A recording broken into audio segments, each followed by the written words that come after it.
నమో వెంకటేశాయ నమః. ఓం నమో నారాయణాయ నమః. శ్రీ వెంకటేశ్వర మహత్యం. వెంకటాద్రి సమం స్థానం బ్రహ్మండే నాస్తి కించన.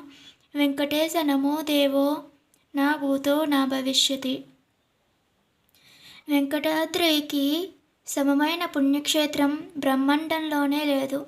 శ్రీ వెంకటేశ్వర స్వామి సాటిరాగల దేవుడు. భూత భవిష్యత్తు కాలంలో లేడు. అఖిలాండ కోటి బ్రహ్మాండ నాయకుడు. అడుగడుగునా దండాలవాడు. ఆపద మొక్కులవాడు. వడ్డీ కాసులవాడు. ఏడుకొండలవాడు. ఇలా ఎన్నెన్నో నామాలతో పిలిపించుకుంటున్న కలియుగ దేవరాయుడు. అదివో అల్లదివో శ్రీహరివాసము అంటూ అన్నమయ్య చేత సంకీర్తనలు పాడించుకున్న కలియుగ వరదుడు. ఏడుకొండలవాడ వెంకటరమణ గోవింద గోవింద అంటూ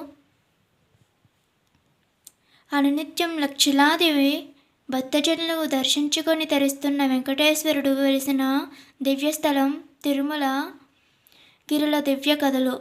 ప్రతినిత్యం జరిగే సుప్రభాతం, అర్చనలు, ఉత్సవాలు, ఊరేగింపులతో పూల సేవ, ఇతిహాసాలు, ఆకాశకంగా పాపనాశనం, చక్రతీర్థం, స్వామి పుష్కరిణి, ఇలా అలరారుతున్న తీర్థాల పవిత్ర గాథాలు.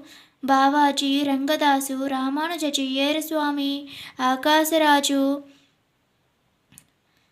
తొండమాన్ చక్రవర్తి, వకులమాత, వరహాస్వామి, వెంగమాంబ, గోదాదేవి సన్నిధి గొల్ల తదితరుల పుణ్య చరిత్రలు. పద్మ నరోవరంలోంచి ఉద్భవించిన పద్మావతిని పరిణయమాడి బ్రహ్మాండంలో మరెక్కడా ఎవరికీ జరిగిన విధంగా నిత్య కళ్యాణం జరిపించుకుంటున్న కలియుగ దైవం శ్రీ వెంకటేశ్వర స్వామి. కృతేతు నారసింహాంబు త్రేతాయాం రఘునందనః ద్వాపరే వాసుదేవశ్చ కలో వెంకటనాయకః. కృతయుగమందు నరసింహునిగా, త్రేతాయుగమందు రఘువంశనందనుడైన రాముడిగా, ద్వాపరయుగమందు వాసుదేవుడిగా అవతరించిన దేవదేవుడు ఈ కలియుగమందు వెంకటనాథుడుగా భూలోకమునందు అవతరించాడు అని బ్రహ్మదేవుడే స్వయంగా ప్రకటించి బ్రహ్మోత్సవాలు ఏటేలా జరిపిస్తుంటే వైభవంగా టీవీగా నాలుగు మాడల వీధుల్లో ఊరేగుతూ భక్తజనులకు ఆనందోత్సవాలను పంచుతున్న సప్తగిరీశుడు శ్రీ వెంకటేశ్వరుడు.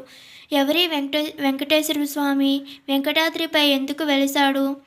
ఇందరిని ఇన్ని విధాలుగా అలరించిన కోనేటి రాముడు దివ్యలీలా విశేషాలు సమాహారమే శ్రీ వెంకటేశ్వర స్వామి మహత్యం. భక్తితో పారాయణ చేయండి. వెంకన్నని దర్శించి తరించండి.